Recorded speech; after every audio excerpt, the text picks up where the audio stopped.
دوسری نصیحت فرماتے ہیں یا بنی اقم الصلاۃ، اے میرے بیٹے اگر تو دنیا اور آخرت کی کامیابیاں حاصل کرنا چاہتا ہے تو ایک دوسری خوبی بھی اپنے اندر پیدا کر۔ وہ دوسری خوبی کیا ہے؟ فرماتے ہیں اس بات کا عہد کر لے کہ زندگی کے آخری سانس تک جب تک تیرے جسم میں جان رہے گی، بدن میں روح رہے گی، اس وقت تک روزانہ 5 ٹائم کی نماز پابندی سے پڑھتا رہوں گا۔ جس نے 5 وقت کی نماز روزانہ پابندی سے پڑھی، اللہ نجات کی راہ ہے اس کے لیے کھولتا چلا جائے گا اور مغفرت کے دروازے اس کے لیے وا کر دے گا۔ مسلمانوں، میرے دل کا ایک درد ہے، میں لکھنا چاہتا ہوں کہ آج ایک طبقہ وہ ہے امت کا جو نماز پڑھتا ہی نہیں، اور ایک طبقہ وہ ہے جو نماز پڑھتا ہے۔ لوگ نمازی کہتے ہیں، لیکن اگر تحقیق کرو، ان سے پوچھو نماز پڑھتے ہو؟ جی پڑھتے ہیں۔ روز پڑھتے ہو؟ جی روز پڑھتے ہیں۔ اچھا یہ تو بتا کہ روزانہ کتنی نمازیں پڑھتا ہے؟ تب پول کھلتی ہے کہ کسی دن 2 پڑھ لی 3 چھوڑ دی، 3 پڑھ لی 2 چھوڑ دی، کبھی مغرب پڑھ لی عشاء چھوڑ دی، کبھی فجر میں آنکھ نہیں کھلی۔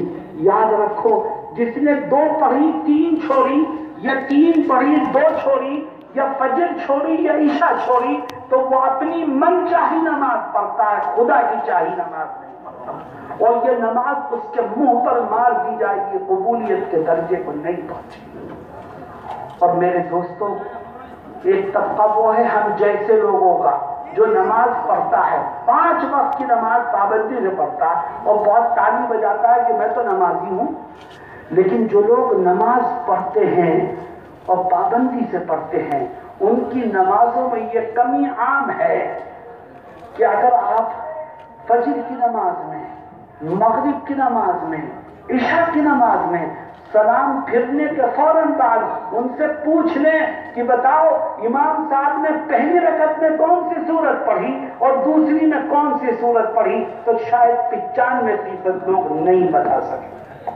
کیا مطلب؟ تیرا جسم تو مسجد میں ہے، لیکن تیرا ذہن مسجد سے باہر ہے۔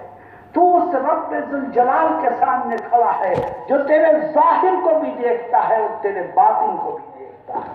تیرا ظاہر تو مسجد میں ہے اور تیرا باطن مسجد سے باہر ہے، تو بتا تیری نماز قبولیت کے درجے کو کیسے پہنچے گی؟ میرے دوستوں اور ساتھیوں، نماز پڑھنے کا مطلب کیا ہے آپ نے سنا ہے، اور آپ جانتے ہیں، خود عمل بھی کرتے ہیں کہ نیت باندھتے، بھائی میری طرف دیکھو، نیت باندھتے وقت آپ ہاتھ اٹھا کر کے اللہ اکبر کہتے ہیں۔ اس کا کیا مطلب؟ آدمی نے کان تک ہاتھ اٹھایا، گویا اشارہ کر رہا ہے کہ میں نے ساری دنیا کو پیچھے ڈال دیا، اب میرے سامنے سب سے بڑی ذات اگر کسی کی ہے تو وہ اللہ کی ہے، اللہ کے سوا کسی کی نہیں ہے۔ تو اشارہ تو کر رہا ہے دنیا کو پیچھے ڈالنے کا، لیکن تیرے دل میں دنیا موجود ہے، اسی لیے تجھے پتا نہیں کہ رکعتیں 2 ہوئی کہ 3 ہوئی، 3 ہوئی کہ 4 ہوئی۔ تیرے دل میں دنیا ہے، اسی لیے تجھے پتا نہیں کہ پہلی رکعت میں کون سی سورت پڑھی اور دوسری رکعت میں کون سی سورت پڑھی۔ میرے دوستو، آؤ ہم طے کریں کہ جب ہم نماز کے لیے کھڑے ہوں گے تو انشاءاللہ پوری توجہ اللہ کی طرف رکھیں گے اور اپنے ذہن کو بھٹکنے نہیں دیں گے۔ مجھے ایک واقعہ یاد آیا، غور کرو اس واقعے پر کہ دیکھو ہمارے بزرگوں نے اور ہمارے بڑوں نے کیسی نماز پڑھی ہے۔ آپ نے نام سنا ہے حضرت شیخ الاسلام مولانا حسین احمد مدنی رحمہ اللہ کا، تو بھائی نام سنا ہے؟ حضرت ٹرین سے سفر پہ کہیں تشریف لے جا رہے ہیں، ایک اسٹیشن پر ٹرین رکی، حضرت نے ساتھیوں سے کہا کہ چلو اسٹیشن پر مصلی بچھاؤ، یہاں جماعت سے نماز پڑھیں گے۔ ساتھی جمع ہو گئے، پیچھے صف لگ گئی، آگے ایک مصلی بچھ گیا اور حضرت امامت کے لیے کھڑے ہو گئے۔ ابھی ایک ہی رکعت ہوئی تھی کہ انجن نے سیٹی بجائی اور گاڑی اپنی جگہ سے ہلی، تو پیچھے جو لوگ سب بنائے کھڑے تھے ان میں سے بہت سے لوگوں نے نیت توڑی اور بھاگ کے ڈبے میں بیٹھ گئے۔ گاڑی کچھ آگے چلی، پھر واپس آ کے وہیں رک گئی جہاں کھڑی تھی۔ حضرت اطمینان سے نماز پڑھتے رہے۔